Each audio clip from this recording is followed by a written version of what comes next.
Mike, Phillies, I don't think they have a chance, snowball's chance, where, to make the playoffs.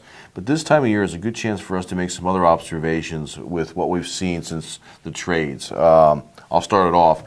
Dominic Brown, looks pretty good out there. I think the pressure's been off of him. I think his expectations the last 2 years when he came up were he's supposed to hit lots of home runs and be like Darryl Strawberry out there. Whereas now we're seeing a very patient player who's not hitting home runs all the time. He's making contact, hitting a double, going 2 for 3, 2 for 4. The on-base percentage is in the 350 to 360 range, which is pretty good. And I would say I would agree. I think he's been a qualified success. He's shaky defensively. I don't think he may not be quite as bad overall defensively as people think, but he looks really bad in specific plays once in a while. My observation from him is I'm encouraged by him offensively. Defensively, I think he just needs some more work, and that's one of the things somebody brought up on Saturday night when we were working in sports.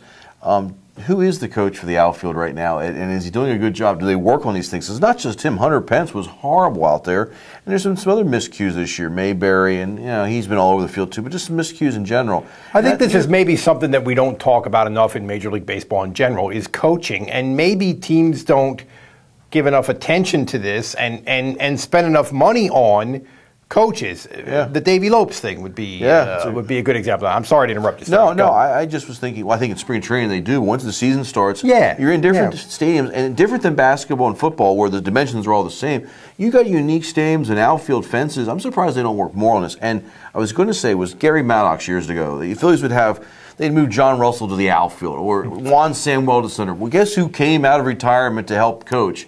Special coach was Gary Maddox, who was one of the best outfielder defensively ever.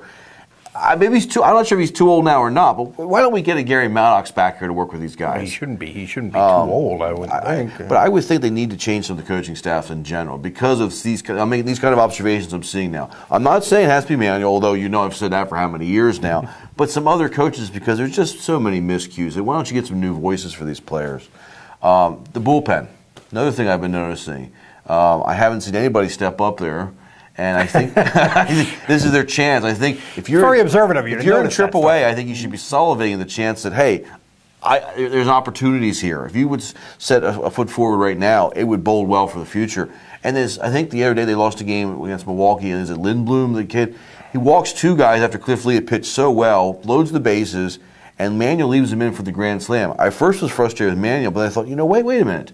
I think this was playing into next year. I think he wants to see if this guy can get out of the situation. And that's he couldn't, but that's kind of what Charlie has said lately in his post-game comments. Is we're just trying to see if these guys can do it and trying to put them in situations to see if they can do it. The bullpen is such a volatile thing, and I think for a long time for several years they kind of got lucky with this, and this year it caught up with them in a big way, and they probably would be in the race for a wild card if the bullpen was average. If the bullpen was a 6 on a scale to 10, they would be in the race for the wild card, as bad as everything else has been.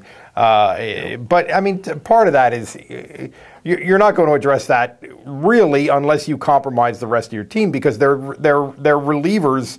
They're non-back of the bullpen pitchers for a reason, Well, I'm not going to research this, but our stat guy Dan Massey at Sports probably can track this down. I bet 25 losses this year because of that bullpen. Games that either the bullpen lost in the 8th inning or somewhere, or maybe it was 3-2 and they were losing, and before you knew it, they're down 5-2 because the bullpen couldn't keep the game close. So that can be addressed. There's, I think, a potential for a lot more wins next year.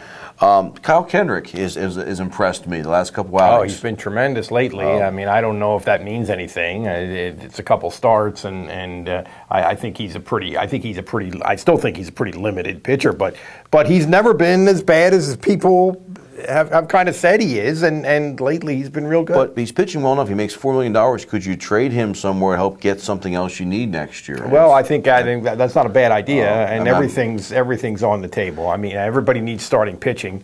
Could he be a number 5 guy, 4 or 5 guy somewhere? Sure, absolutely. I'd like to see Polanco traded by August 31st because getting a single-way player is better than what And I'd like to see some of these AAA guys up here. Felipe Almontes brought up the reliever. And I also think there's a kid down in AAA right now, 12-2, good ERA. See if these kids can actually pitch. And I think here. they will. I think they will. In September 1st, all the call-ups happen, and I think that will happen. It's very strange, given what the Phillies have been for the last 5 years, to be in this sort of tear-down experimental mode right now, but that's the world we're living in. Just 1 year. Just 1 year. There you go.